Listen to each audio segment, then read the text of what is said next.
This is Charter Local Edition. I'm Brad Pomerance in the San Gabriel Valley. We are joined by Kathryn Barger. She is a candidate for the Board of Supervisors in Los Angeles County. The seat is currently held by Mike Antonovich. He is not running for the seat. He is termed out. She, by the way, Ms. Barger, is his chief of staff. Correct. And so I'd like to speak with you about why, as Mr. Antonovich's chief of staff, you've decided to throw away your life of anonymity and decide to seek public office. Wow, when you put it like that, that's Exactly. a good question. Exactly. I interned for Mike while I was in college. I'm born and raised in the Pasadena area, Right. Went away to school in Ohio, came back during the summer, interned in his Pasadena field office. Upon graduation from Right. college, I stayed in Washington, D.C. and worked for 2 years. Came back, Mike hired me as Health and Human Services Deputy, and 13 years later, he promoted me to Chief of Staff. And quite frankly, this is my passion. The county, Right. I've grown up in the county. And one would argue, being as chief of staff, I kind of lost, any sort Right. of anonymity a True. long time ago. Of course. But look, let's talk about this county. This is a county that if it were a state, it'd be the size of Michigan.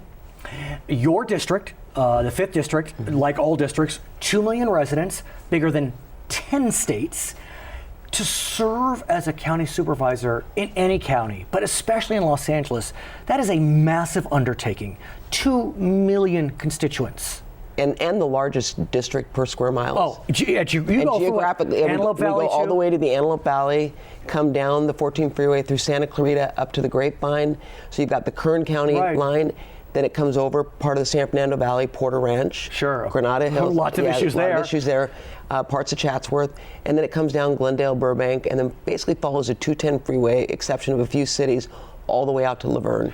So San Bernardino, yeah. Kern, Ventura. I think about that district, and while all the districts in the county are somewhat diverse, I don't mean necessarily ethnically, but kind of just.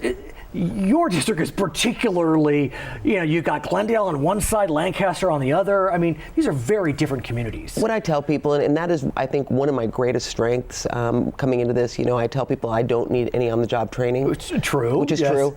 But I understand the district, and in the Antelope Valley, I understand their needs Right. are far different than the needs of the people in Pasadena and the people in Laverne. Of course. Or even Santa Clarita. And it's not one size fits all.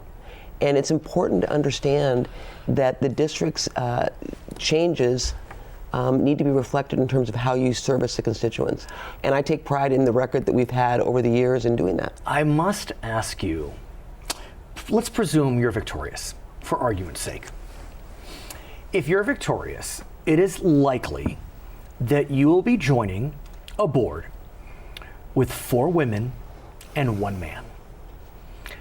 That is quite different than when you were an intern for Mike Antonovich. You're absolutely right. When I started as health deputy, it was Yeah, please.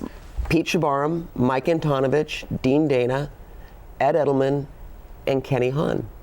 Who, by the way, whose daughter is running and could be part of that foursome. Correct. And it's just tells you how far we've come in so many ways. But let me ask you, Kathryn, does it matter? I mean, the fact that there may be 4 women and 1 guy on the Board of Supervisors? I come from a house of 3 older brothers, so to me, it really doesn't matter. Right. I'm happy to work with everyone, but I think it's just exciting in terms of where the board was. It's hard to deny. When you walk into our boardroom coming in the back, back hallway, there are pictures lined up of board members from way Right. back.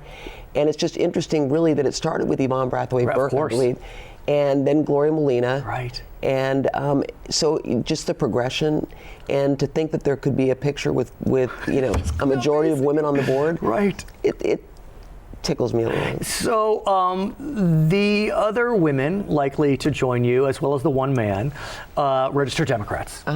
You're a registered Republican. Of course, it's a nonpartisan position, but it's hard to deny. We're always in a kind of a politicized environment.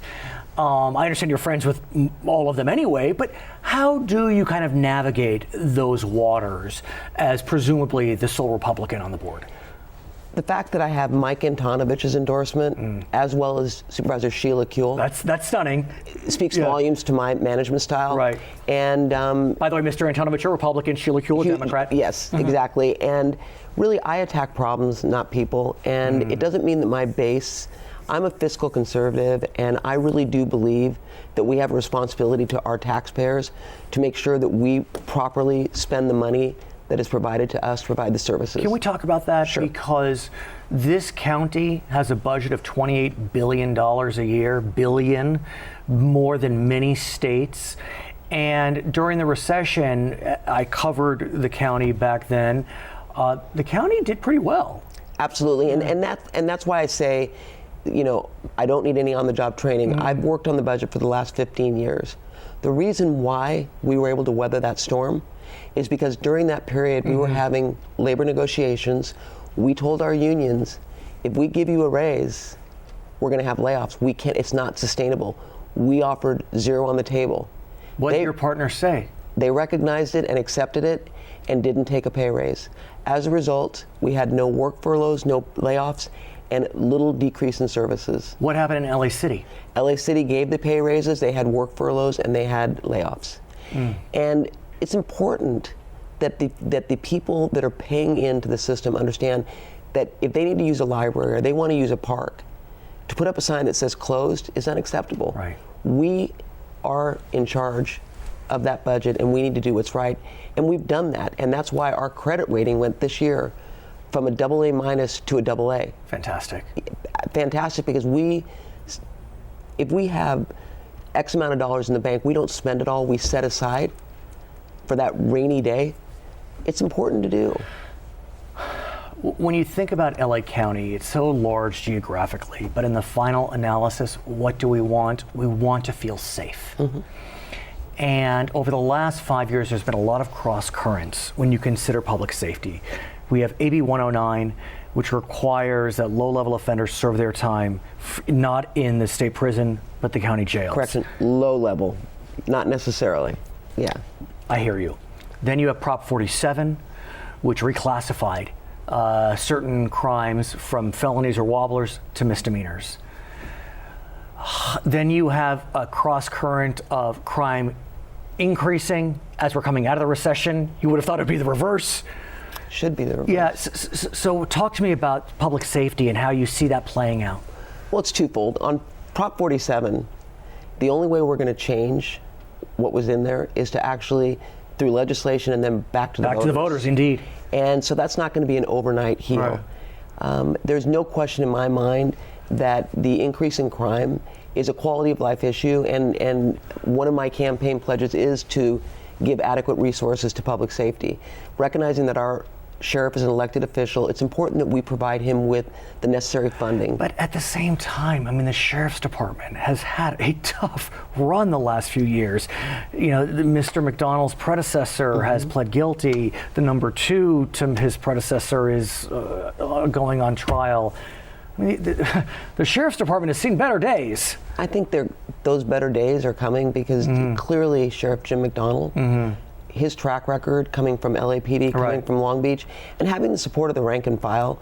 I have the endorsement of ALADS, which is the sheriff's union, and they understand that this is about not only cleaning house, but also restoring the integrity of the department. And that's fundamentally where we're at. I mean, look, throughout the country, law enforcement's had a tough time. I mean, with all the officer-involved shootings and deaths, we, I feel as if in LA County have been not touched by that as much, but you know, we're one incident away. You know, I'm torn on that. My husband's a retired sheriff's deputy. Of course, right. And there was a time when you turn on the TV and if an officer was shot, everyone stood still and was in shock. Now it seems like every other month we're hearing or reading about an officer killed in the line of duty or shot and wounded. And that concerns me as well. When you come back, I want to talk more about public safety, such an important issue. Her name is Kathryn Barger. She is a candidate for the Board of Supervisors in Los Angeles County primary in June, general in November. I'm Brad Pomerance, Charter Local Edition.